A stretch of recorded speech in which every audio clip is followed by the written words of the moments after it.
हरे कृष्णा, राधे राधे। आप सभी का स्वागत है मेरे यूट्यूब चैनल में। आज हम वीडियो में जानेंगे जीवित पुत्री का यानी कि जितिया का व्रत हमें कब करनी है। 2025 में पहली बार क्या यह व्रत उठा सकते हैं, कौन कौन सी चीज़ें इसमें कोड़ा लेनी है, कौन सी चीज़ें पहले की रहेगी, मतलब पहले से हमारे पास तो उससे भी हमारा कार्य हो जाएगा। और पूजा के क्या नियम विधि है, किस प्रकार से करनी चाहिए, नहाय खाए से लेकर और पारण तक के बीच के संपूर्ण नियम विधि मैं आपके साथ शेयर करूंगी। तो ध्यानपूर्वक आप लोग सभी बातें समझ लीजिए। तो चलिए वीडियो को शुरू करते हैं। इससे पहले आपसे विनती है कि मेरा वीडियो पसंद आता है तो प्लीज़ आप मेरे चैनल को सब्सक्राइब कर दीजिएगा, बेल आइकन को प्रेस कर दीजिएगा, जिससे कि मेरे वीडियो के नए नोटिफिकेशन आप सभी के पास सबसे पहले पहुँचे। तो चलिए शुरू करते हैं और जीवित पुत्री का व्रत से संबंधित सभी महत्वपूर्ण बातें जान लेते हैं। तो सबसे पहले दोस्तों आपको बता दूं, जितिया में यानी जीवित पुत्री का व्रत हम आश्विन माह के कृष्ण पक्ष के अष्टमी के दिन ये व्रत रखा जाता है। ठीक है, हर माताएं अपने संतान के दीर्घायु के लिए यह व्रत रखती है। अपने संतान को मतलब निरोग रहे, स्वस्थ रहे, उनका आयु दीर्घायु हो, इसलिए हर माताएं अपने बच्चे के लिए यह व्रत रखती है। तो आपको बता दो, जीवित पुत्री का यानी जितिया का व्रत इस साल 2025 में हम रखेंगे 14 सितंबर को। ठीक है, दिन पड़ा है रविवार। रविवार के दिन हम व्रत रखेंगे और सोमवार के दिन हम पारण करेंगे। नहाय खाए कब करेंगे? नहाय खाए हम करेंगे 13 सितंबर यानी कि दिन है शनिवार। शनिवार के दिन नहाय खाए, रविवार के दिन व्रत और सोमवार के दिन हम पारण करेंगे। और आप लोगों में से कुछ लोग पूछते हैं इस बारे में कि क्या ये व्रत रख सकते हैं। ऐसे तो मतलब बड़े बुजुर्गों का कहना है कि पुत्र के लिए व्रत माना जाता है, जीवित पुत्री का। तो जो लोग बोलते हैं कि बेटी बेटी है हमारा, एक ही बच्चा है, तो क्या हम ये व्रत रख सकते हैं? तो आप बिल्कुल रख सकते हैं। संतान के लिए व्रत रखा जाता है, आप लोग रख सकते हैं, कोई दिक्कत नहीं है। बेटी बेटा के लिए, सभी के लिए आप लोग रख सकते हैं। यह हो गया। और यह तो व्रत है ना, 3 दिवसीय होता है। सप्तमी से लेकर नवमी तक यह व्रत चलता है। सप्तमी के दिन हम नहाय खाए करते हैं, अष्टमी के दिन हम व्रत रखते हैं और नवमी के दिन हम पारण करते हैं। ठीक है, और तीनों दिन बहुत अधिक हमारे ऊपर लोड भी पड़ता है, मतलब काम पड़ते हैं, कार्य घर से बहुत ज़्यादा बढ़ जाते हैं और बहुत ही नियम पूर्वक ये व्रत किया जाता है। तो चलिए, और बिहार, यूपी, मध्य प्रदेश और भी जो कुछ ऐसे राज्य हैं जहाँ पर जीवित पुत्री का यानी जितिया का व्रत किया जाता है, हर घर के थोड़ा सा नियम अलग है। ठीक है, वो सभी महत्वपूर्ण बातें आज मैं इस वीडियो में बताऊंगी। आप लोग ध्यान देकर, वीडियो थोड़ा बड़ा होता है समझाने में, लेकिन ध्यानपूर्वक समझ लीजिएगा तो आपके सभी कार्य हो जाएंगे एकदम आसानी से। चलिए आगे दोस्तों, आपको बता दूं, जो लोग इच्छुक है या व्रत उठाना चाहते हैं वो लोग इस साल पहली बार यह व्रत उठा सकते हैं।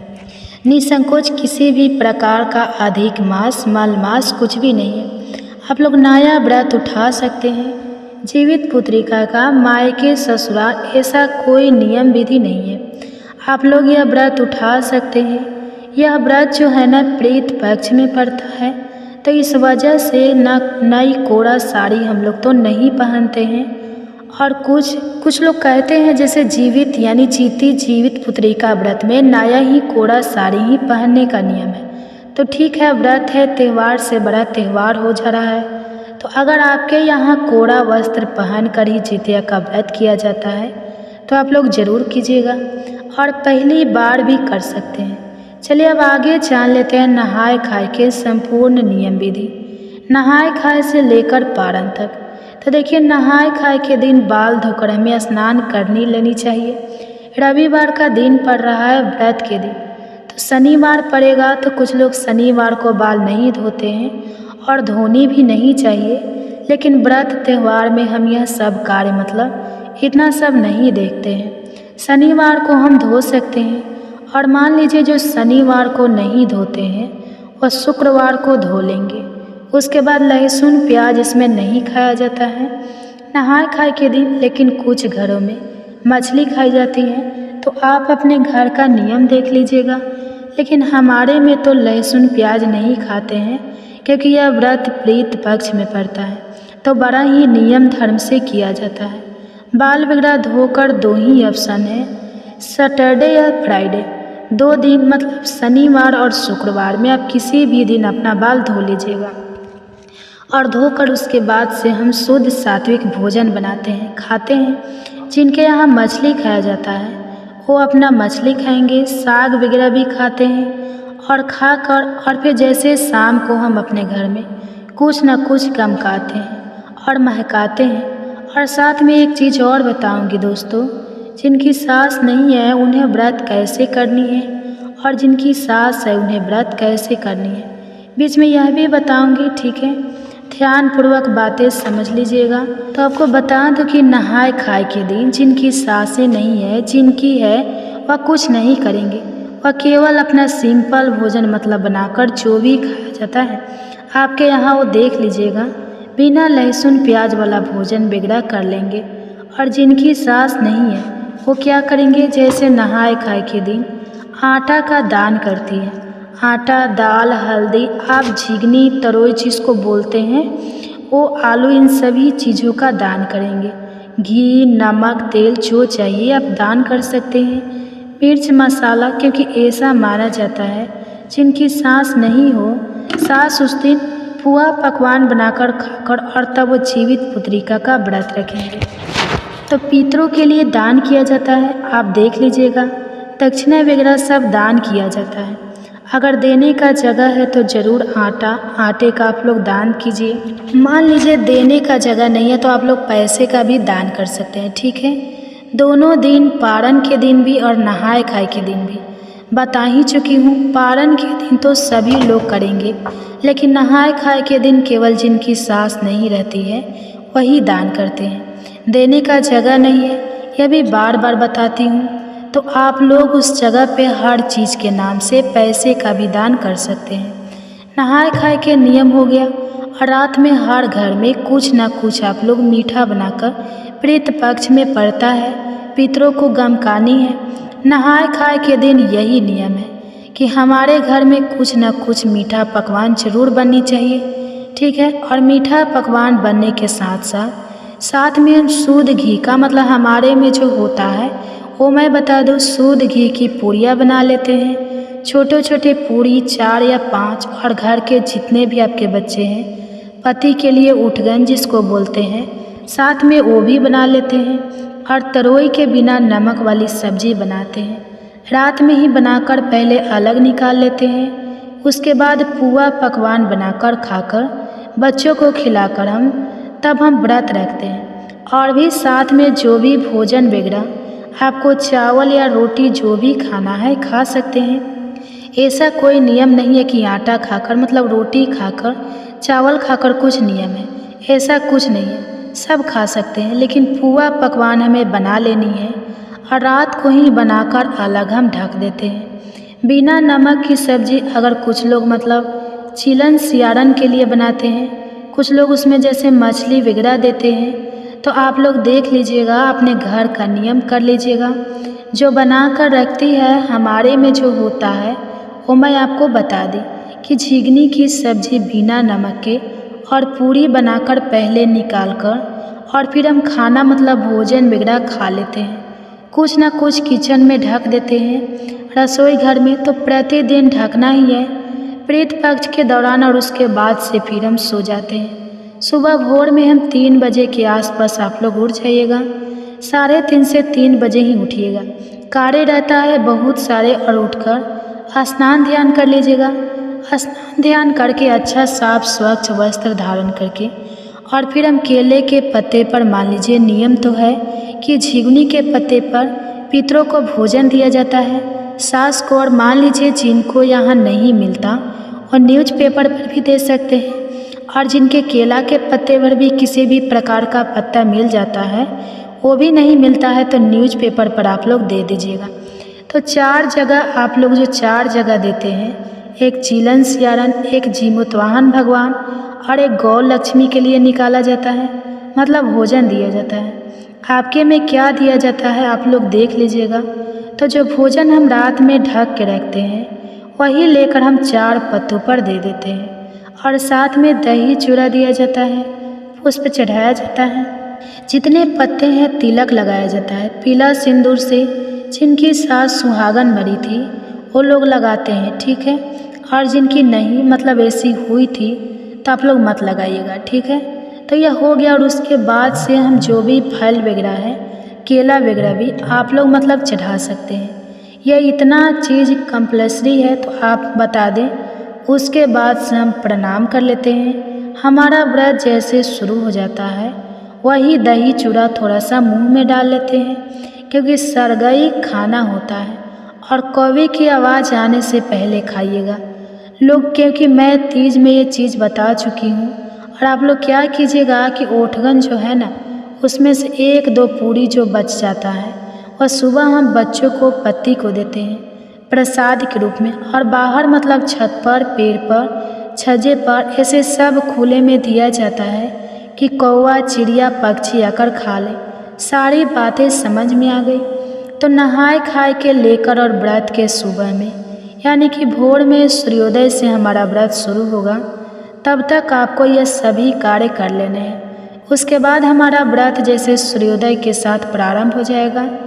अष्टमी के दिन आप लोग दैनिक पूजा जैसे साधारण विधि से हम पूजा करते हैं कर लीजिएगा। और करने के उपरांत हमारा व्रत है।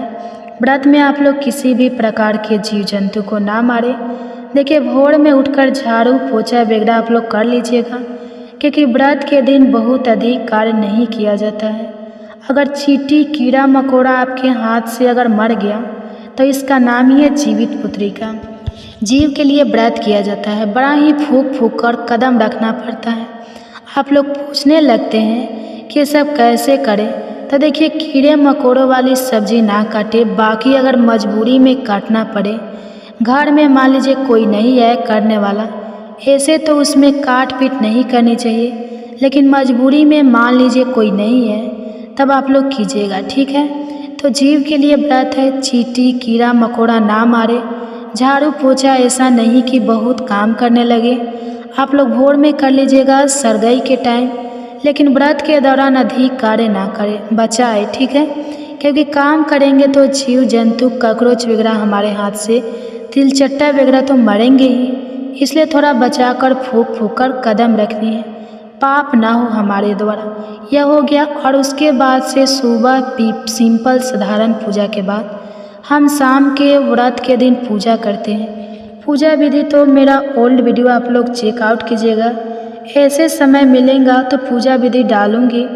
आर्यार परियार की पूजा करते हैं, साथ में चिलो सियारन के भी नाम से हम पूजा करते हैं। मिट्टी से भी मतलब लोग बनाकर प्रतिमा वगैरह पूजा करते हैं। तो मिट्टी मिल जाए तो ज़रूर प्रतिमा बना लीजिएगा, नहीं मिलता है तो आर्यार बरियार की भी कर सकते हैं। और कलश वगैरह रखकर हम पूजा पाठ करते हैं। यह 24 घंटे का निर्जला उपवास रहता है। और देखिए इसमें ना जल पीते हैं ना अन्न खाते हैं, कुछ भी नहीं खाते हैं। और बहुत ही मतलब कठिन व्रत है। व्रतों में सबसे अधिक कठिन व्रत है जीवित पुत्री का, जितिया का। बहुत सारे लोगों के यहाँ तो सुबह से आदमी भूखे रहता है और शाम के समय तारा देख करके भोजन कर लेता है। तो आप लोग नियम के अनुसार कर दीजिएगा। आप लोग के यहाँ जैसे होता है वैसे कीजिएगा। और जितना ही इसमें खार किया जाए उसको खार जितिया के नाम से भी हम जानते हैं। तो जितना अधिक आप लेट से देरी से अगर पारण करें उतना ही अच्छा होता है। तो आजकल के ज़माने में किसी के पास उतना ताकत है ही नहीं, क्योंकि अच्छी चीज़ें हम नहीं खा रहे ना। हर चीज़ डुप्लीकेट, हर चीज़ बेकार चीज़ें खा रहे हैं, सब मिलावटी चीज़ें खा रहे हैं। तो कहाँ से ताकत आएगी हमारे पास। पहले के लोग बहुत अधिक देर तक रह जाते थे, सहन कर लेते थे। अभी तो लड़कियां बीमार पड़ जाती है, महिलाएं बीमार पड़ जाती हैं, तो उतना बीमार नहीं पड़नी है। सुबह सूर्योदय के साथ आप लोग आपके घर में पारण के दिन भी यही व्रत में आप लोग सो सकते हैं। पूजा पाठ शाम को हो जाता है। जितिया वगैरह शाम को नहीं पहनते हैं। बच्चों को अगले दिन पारण के दिन हम पहनाते हैं।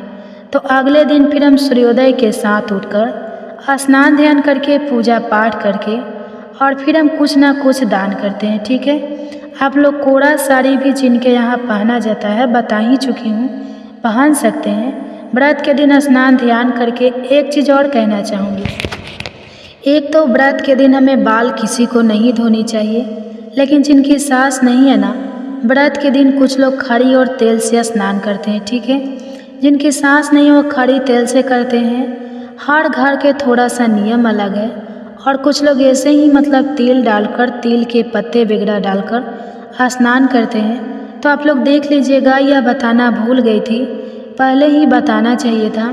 तो व्रत में आप लोग बालों में सिंदूर लगाना है, पीला सिंदूर लगाएंगे। भले ही प्रीत पक्ष में यह व्रत पड़ेगा, लेकिन पीला सिंदूर हम लगाएंगे। सिंदूरा सिंघोड़ा से भी आप लोग लगा सकते हैं। और उसके बाद से देखिए, जिनकी सास नहीं है वो अपने बालों में एक तो कंघी आप लोगों को तोड़ तोड़ के नहीं करनी है, कंघी नहीं करनी है। जिनकी सास नहीं है वह बाल को खुला कर देती है, बाल के ऊपर से स्नान करनी है आपको कि पानी टपकेगा तो उनके मुख में जाएगा, ऐसा नियम है। तो आप लोग बाल खोल दीजिएगा। और जिनकी सास है वो अपना जूड़ा वगैरह बना सकती है और बहुत ज़्यादा बाल वगैरह खींच के ना मतलब झाड़ कर, खरजितिया नाम ही है तो सब में जीव है तो हमें बचानी है, ऐसा जूड़ा वगैरह आप लोग बना सकती है। बाकी महिलाएं खुला रखेंगी, जिनकी सास नहीं है उनका थोड़ा अलग नियम है, वो दान भी करती है नहाए खाए के दिन और वह बाल भी खोल रखती है। पानी टपकना चाहिए, बातों को ध्यानपूर्वक समझिएगा।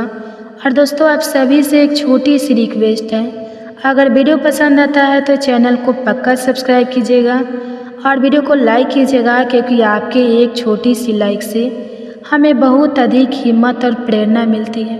तो ज़रूर कीजिएगा। आगे भी बहुत सारे व्रत आने वाले हैं, संपूर्ण पूजा विधि में आपको बताते रहूँगी, तो आप लोग कर लीजिएगा तो आपको बहुत अधिक लाभ होगा। ठीक है, चलिए अब आगे जान लेते हैं। तो यह हो गया पूजा के दिन तक के संपूर्ण नियम बता दिए। पारण के दिन भी बता ही चुकी हूँ, थोड़ा बहुत की पूजा पाठ करके और फिर बैठकर हम वहीं पर दान करेंगे। पारण के दिन दोस्तों हम चावल का दान करेंगे। ठीक है, तो आप लोग चावल का दान कीजिएगा। चावल, दाल, सब्जी, आटा, अचार, नमक, हल्दी, मिर्ची, मसाला सब दान किया जाता है और सभी लोग करते हैं। ठीक है, और जिनकी सास है वह भी, जिनकी नहीं है वह भी, सभी लोग चावल का दान करेंगे। तो इस विधि से आप लोग दान वगैरह कर लीजिएगा। और बच्चे को वहीं पर हम जितिया पहनाते हैं, बच्चे को हम जितिया पहना देंगे, गांठ लगाते हैं। जितने बच्चे रहते हैं संतान उतना हम गांठ लगाते हैं। सोना का भी आपके पास जितिया है, फिर भी आप लोग धागा का जितिया खरीद लीजिएगा। ठीक है, धागा का जितिया ही शुभ माना जाता है, सही माना जाता है। और साथ में सोना वाला तो है ही, क्योंकि गांठ हमें लगना होता है, वही आयु बढ़ती है हमारे बच्चे की। तो आप लोग गांठ लगा लीजिएगा और लगा के जीवित वाहन भगवान से प्रार्थना करनी है, प्रणाम करनी है, सभी चीज़ों को दान करके और फिर वहीं पर बैठकर हम पारण करते हैं। पारण कभी ना कभी आप लोग हमेशा ध्यान रखिएगा, कभी बासी चीज़ों का पारण ना करें। जितिया व्रत में हमेशा गर्मा गर्म भोजन किया जाता है, भोजन हो, दूध हो, कढ़ी हो, जिनके यहाँ जो खाकर पारण किया जाता है आप लोग देख लीजिएगा। लेकिन गर्म चीज़ें, हमेशा गर्म चीज़ें खाकर ही पारण करें। कुछ लोगों के कच्चा दूध और चूड़ा निगला जाता है, कुछ लोग चना चाय वगैरह घोटते हैं, कुछ लोग जैसे कढ़ी पीते हैं। सबसे पहले हमारे में गर्म दूध पिया जाता है, तो इसलिए हर घर के परंपरा अलग है। पारण को लेकर तो आप लोग उस विधि से पारण कीजिएगा, सारी बातें ध्यानपूर्वक समझते चलिएगा दोस्तों, कि आपसे कोई भी कार्य छूटे ना। और पैर वगैरह हमें कलर कर लेनी चाहिए व्रत के दिन, और इस विधि से हमारा पारण संपन्न होता है। और उसके बाद से बच्चे को आप लोग आशीर्वाद दे दीजिए, प्रणाम करवा लीजिए। और जैसे तेल सिंदूर पहले लगाया जाता है पारण के दिन, देखिए एक चीज़ और ध्यान से आ रहा, भोजन करने से पहले ना हम तेल सिंदूर रख के जैसे 7 जगह ठीक देते हैं और उसके बाद से उसी के ऊपर सिंदूर लगा लेते हैं तेल के ऊपर, और वहीं पर बैठकर हम दान भी भोजन करते हैं। ठीक है, वहीं पर बैठकर भोजन करते हैं, सिंदूरा से सिंदूर लगाते हैं और जिस भी विधि से आप लोग पारण करते हैं, जिन चीज़ों के साथ, जिन सामग्रियों के साथ, वहीं बैठकर हम पारण करते हैं और भगवान को प्रणाम करते हैं, दान वगैरह करके। और उसके बाद से आपको व्रत संपूर्ण हुआ और तब आप लोग उठकर जाकर सोइए या बैठिए या भोजन बनाइए। कढ़ी, चावल, पकोड़ा, पकड़ी यही सब हमारे में बनता है, बड़ा बड़ी और कढ़ी यही सब बनता है। दाल भी आप लोग बना सकते हैं। तो इस विधि से हम जितिया का व्रत हमारा संपन्न होता है। 3 दिवसीय यह व्रत है, आपको समझना ही चुकी हूँ। तो ध्यानपूर्वक सभी बातें समय निकालकर आप लोग समझ लीजिएगा। तो आशा करती हूँ जीवित पुत्री का जितिया व्रत से संबंधित सभी बातें आपके समझ में आ गई होगी। तो ये वीडियो मेरा यहीं तक का था। फिर मिलती हूँ एक नए वीडियो में। तब तक के लिए नमस्कार। स्वस्थ रहिए, सुरक्षित रहिए और जहाँ कहीं भी रहिए खुश रहिए। धन्यवाद।